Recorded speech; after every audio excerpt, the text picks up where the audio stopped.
कि एक कवि सम्मेलन में श्रोताओं ने इस कदर हूट कर डाला कि हादसे से मेरी यादों का निकल गया दिवाला। तब से बिना निमंत्रण के ही हर प्रोग्राम में पहुंच जाता हूं। हालत इतनी खराब है, जहां भी लोगों की भीड़ जुटी दिखती है कवि सम्मेलन समझकर घुस जाता हूं। आज भी मैं यहाँ स्टूडियो में इसीलिए आया हूँ कि यहाँ पे देखा मैंने, हालत इतनी ख़राब है, जहाँ भी लोगों की भीड़ जुटी दिखती है कवि सम्मेलन समझकर घुस जाता हूँ।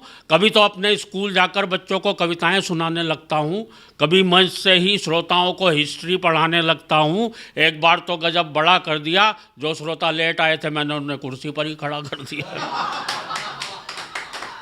अपने बिगड़े हालात का ज़्यादा बयान क्या करना है, मुझे ये भी ध्यान नहीं रह पाता कितनी देर पढ़ना है। एक जगह तो मैं पढ़ता गया 1 घंटा 1.5 घंटा, श्रोता बोर हो गए। मैंने बाद में सबसे माफ़ी मांगी। मैंने कहा माफ़ करना दोस्तों, आज मेरे हाथ में घड़ी नहीं थी। एक श्रोता खड़ा होकर बोला पीछे कैलेंडर लगा हुआ था, वही देख लेता। मुझे यह भी ध्यान नहीं रह पाता कितनी देर पढ़ना है। बात हो गई है काबिले गौर की। मुझे यह भी ध्यान नहीं रह पाता कि अपनी ही पढ़ रहा हूँ या किसी और की।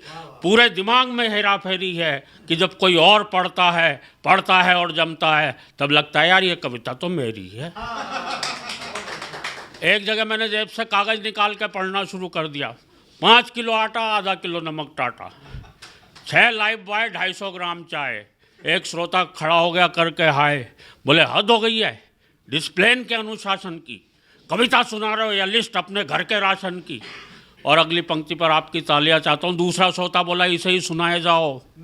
वाह वाह, इरशाद इरशाद, घर पर और क्या क्या ले जाना हम सब भी कर लेंगे याद।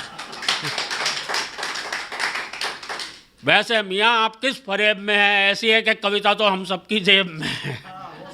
घर वाले भी मुझसे कुछ नहीं कहते हैं, क्योंकि एक दिन मैंने अपनी पत्नी से पूछ लिया था ये घर में महेंद्र अजनबी कौन है जिसके रोज़ रोज़ फ़ोन आते रहते हैं। दाढ़ी बनाने के बाद एक बार तो और भी गजब कर दिया, जब मैंने अपनी पत्नी से पूछा ये आईने में आदमी कौन था जिसकी मैं इतनी बढ़िया शेव कर गया। रात को सोते समय और भी लफड़े में रहता हूँ। मेरा कुत्ता तो आराम से बिस्तर पर सोता है, मैं पलंग के नीचे कूं करता रहता हूँ। कुछ समझ नहीं पाता हूँ, पत्नी पुचकारते हुए उसे बुलाती है, दो मिलाते हुए मैं पहुँच जाता हूँ। पूर्ति का ऐसा प्रमाण देता हूँ, वो रोटी उसे डालती है, पहले मैं लपक लेता हूँ। सवाल खड़े हो गए हैं रोज अनबुझे, मुझे यही पता नहीं लग पा रहा भूलने की बीमारी मेरे कुत्ते को लगी है या मुझे।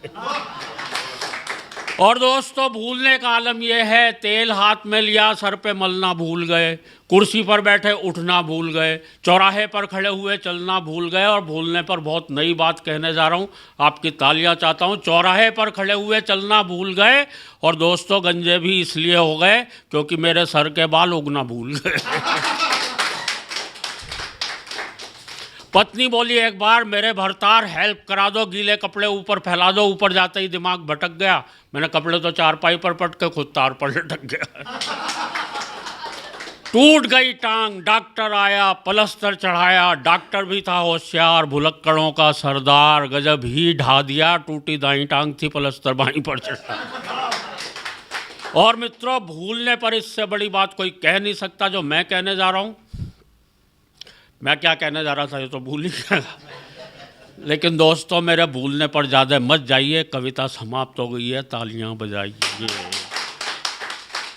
लेकिन दोस्तों कविता तो शुरू होती है अब। मैं ही नहीं, ये सारे कवि, आप और हम सब ना जाने किन ख्यालों में झूले हुए हैं। हम सभी कुछ ना कुछ भूले हुए हैं। हम सभी कुछ ना कुछ भूले हुए हैं। हम भूल गए हैं आपस का प्यार, हम भूल गए हैं मेहमान का सत्कार, आए दिन टूटने वाले घर बार। हम भूल गए हैं संयुक्त परिवार, और बता रहा हूँ आपको घर घर का संताप।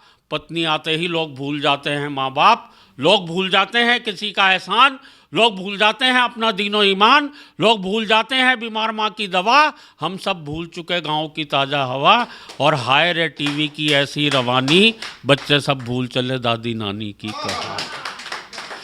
हाय रे टीवी की ऐसी रवानी, बच्चे सब भूल चले दादी नानी की कहानी, राजनीति के हो चले खौफनाक इरादे, नेता जीतते ही भूल गए अपने किए वादे, नफरत का चढ़ चुका ऐसा जुनून है, हम सब भूल गए कि सबका एक जैसा खून है। और दोस्तों, कहने को अब कुछ भी नहीं है शेष, भूलों की इस भूल भुलैया में हम सब भूलते जा रहे हैं अपना देश, हम सब भूलते जा रहे हैं अपना देश।